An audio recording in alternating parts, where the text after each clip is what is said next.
The Scariest Story of All. 4 youths went on a trip to Malaysia during the summer vacation and stayed in a famous high-rise hotel. Furthermore, their room was on the 100th floor with an amazing view, so the 4 youths were extremely pleased. That night, they dropped by the front desk on their way out to see the nightlife. Today, the elevator will be undergoing maintenance, so please make sure you're back before midnight. After that, you'll be unable to use the elevator until morning, the front desk clerk told them. Even so, the 4 youths soon forgot what he said and partied the night away, not returning to the hotel until 1 a.m. Of course, all the elevators were out of order, so they were forced to use the stairs to reach their room on the 100th floor. They ascended the dark, silent stairs, and as they struggled their way to the 50th floor, one of the youths suggested, "Hey, why don't we tell a scary story for each floor we climb?" Everyone agreed, and they climbed the stairs to the sound of each other's scary tales. They got so wrapped up that they forgot about their tiredness, and before they knew it, they reached the 99th floor. Phew! Finally, the next floor is the last one. Alright, the last story is mine. Listen closely. This one is so scary that I don't want you falling over and hurting yourself. The last youth to tell a story said this with such a serious face that the other 3 drew in closer, full of interest, and tried to hurry him along. Okay, just tell us already. Well, you see, I forgot to pick up the room key from the front desk on the 1st floor. The Doctor's Powers of Observation. A professor was holding a lecture at a certain university. He indicated to some paper cups used for urinary analysis and said, "Now that you are doctors, you need to have sharp observational skills. I've prepared several samples of urine here. In order to test whether someone has diabetes or not, I do this." He stuck his index finger in the cup of urine and then turned to the students with his tongue out, licking his finger. "How about you? Do you think you could do this?" he asked, satisfied with himself. One student who intensely disliked losing made his way to the front of the class and stuck his index finger in the cup, just like the professor did. He then triumphantly licked his finger in front of everyone, but this made the professor smile even more. "It would seem that your powers of observation as a doctor are still lacking. I put my index finger into the cup, but I licked my middle finger. I couldn't imagine licking something as dirty as some person's urine." A sad reality.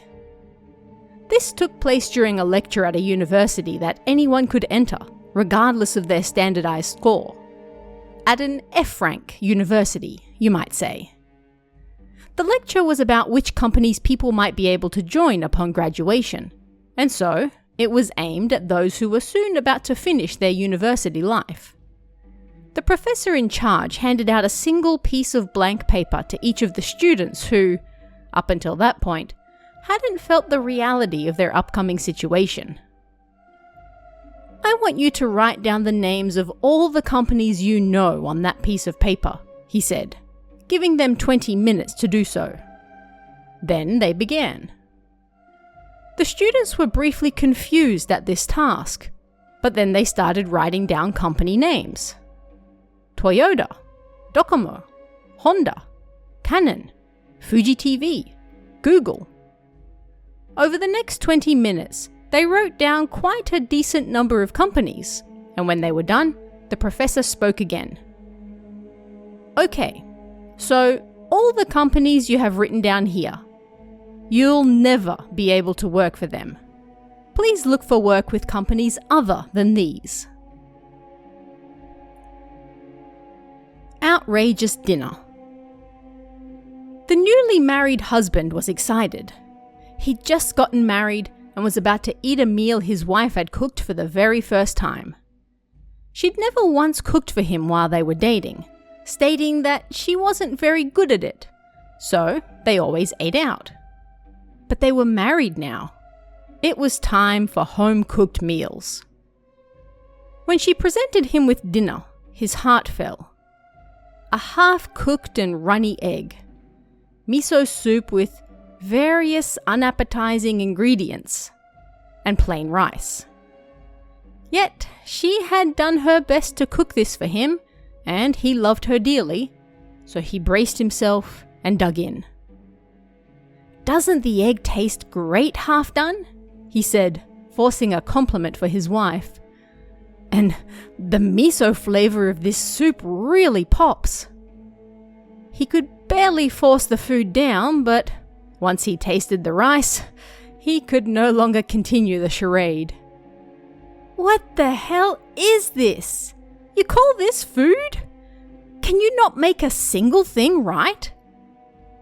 Almost immediately, he started to feel ill, but his wife looked at him confused. "What are you talking about? I made it properly, you know. I washed the rice real good with detergent, and then I put it in the microwave to cook. How could you be so cruel?" Before long, the couple sought a divorce. The construction worker. The wife of a newly built home contacted the construction worker who built it to complain. "Every time the nearby train passed by, the house shook wildly," she said. "The shaking is so bad that when I'm lying in bed, I get thrown from it. But the worst place is right here, in this closet." The woman opened the closet and pointed to the roof. "My daughter's bathroom is right up there, and so whenever a train passes by, water starts leaking from the ceiling. My husband's clothes are all soaked," the woman continued. "You might think I'm exaggerating, so why don't you step into the closet and check for yourself?" The man's shoulders drooped in defeat, and then he stepped into the closet as the woman instructed him. At that very moment, the woman's husband returned and entered the bedroom. The husband immediately opened the closet to put his coat away, and his eyes widened in shock the moment he saw the man standing in there. "What the hell? What on earth are you doing in my closet?" the husband screamed. The construction worker replied in a small voice. "Sir, would you believe that I'm waiting for the train?" Is that all you can do? A male university student had a habit of twiddling his thumbs. During his job interview, he sat with his hands in his lap, rotating his thumbs around each other. The interviewer, irritated that the man was so fidgety, said to him, "Is that all you can do?" "No," the man answered. "I can go the other way as well." He started rotating his thumbs back in the other direction. Shortly after the interview, the man was offered a job.